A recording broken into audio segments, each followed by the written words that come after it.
All right, this is my wife's BMW X1 key fob from her 2014. Her battery stopped working.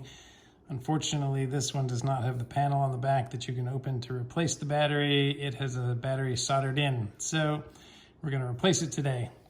The first thing you're gonna have to do is get like an X-Acto knife and cut around the edge all the way to separate it, because it doesn't even pop apart. It's all one piece. That is the only step that we have done already.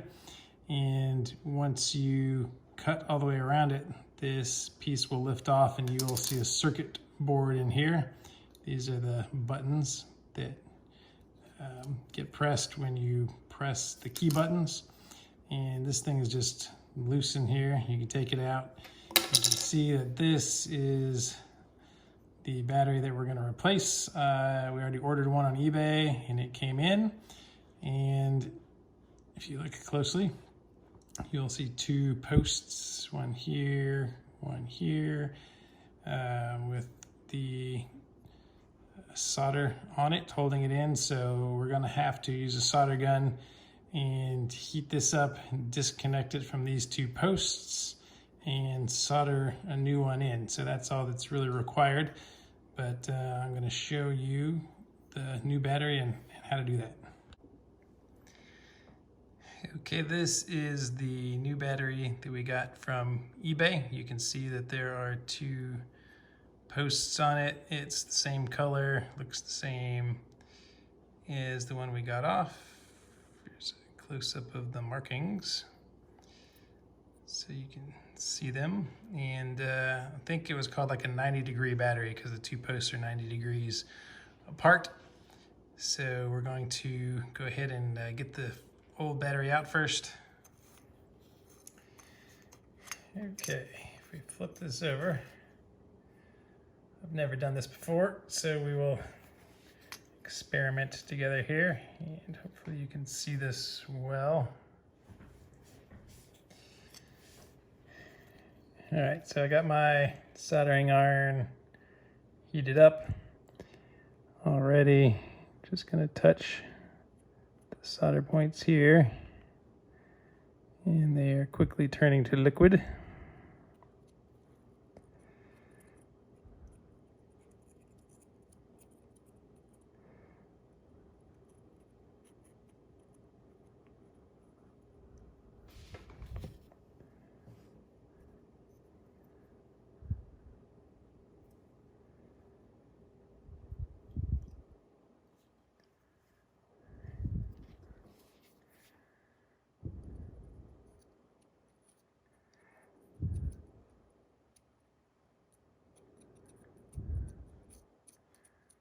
Melt this stuff off the old post. Try to do one at a time. All right, so after I got it hot, that post just comes out. To the other post.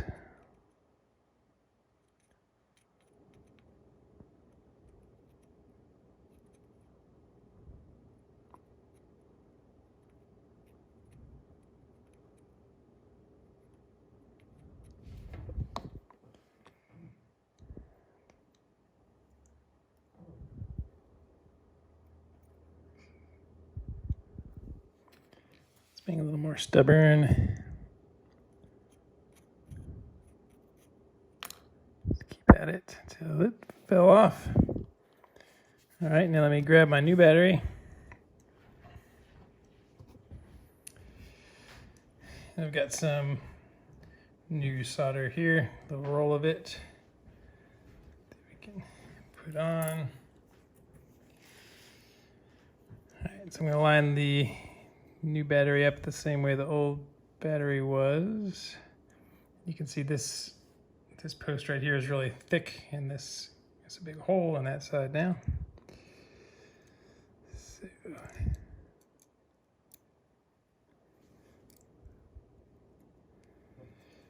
two posts. Oops, get this post in the hole. All right, so this solder over here is already dried up again. reheat it.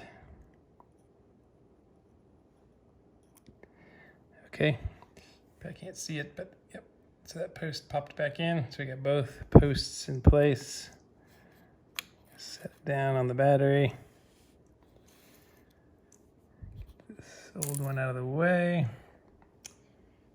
And grab my solder here. We're just gonna heat it up a little bit to replace the stuff we took off.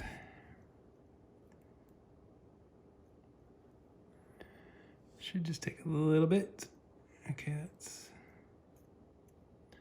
probably enough. Let me let it cool off for a second.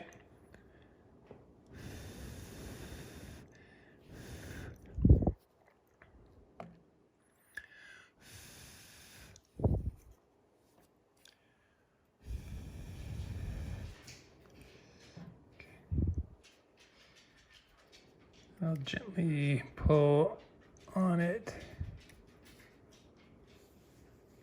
And yep, those posts are in there, they're not coming out. So before we close the key back up, I guess your options are they do sell additional new cases that supposedly snap back together nicely, but we're just gonna glue this one back together with some super glue. Before doing that, of course, I'm gonna put it together and go test it and make sure this works. All right, this is the key. I stuck it in before I even soldered it together. It's still in two pieces. I put it in the car and I was able to start the car with it. So it does work now. However, these batteries are rechargeable and they charge while they are in your car. And so I'm gonna leave it in here a little bit and let it charge, because when I tried to unlock the car doors with it, it actually did not unlock the car doors because I think the battery level was too low. So I'm going to give it some time and try it again here in a few minutes, see if it will then unlock the doors. Another way to charge this is if you have an electric toothbrush charger, you can set the battery on that and it will charge it up for you.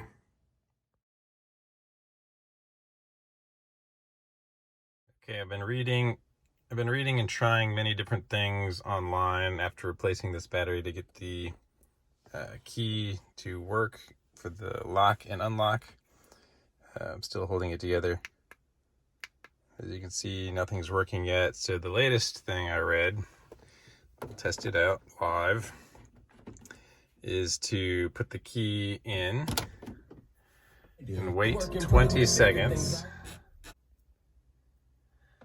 And after 20 seconds, to start the car.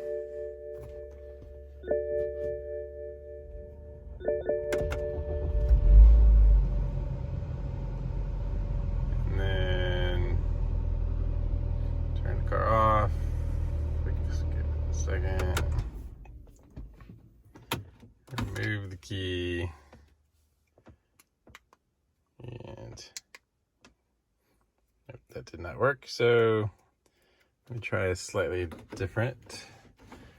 So this time I'm going to put the key in, put it in the start position, and wait 20 seconds.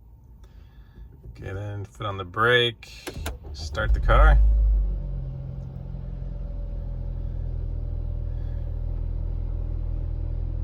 Let it run for a second here. Turn it back off. Remove the key, and nope, that did not work either.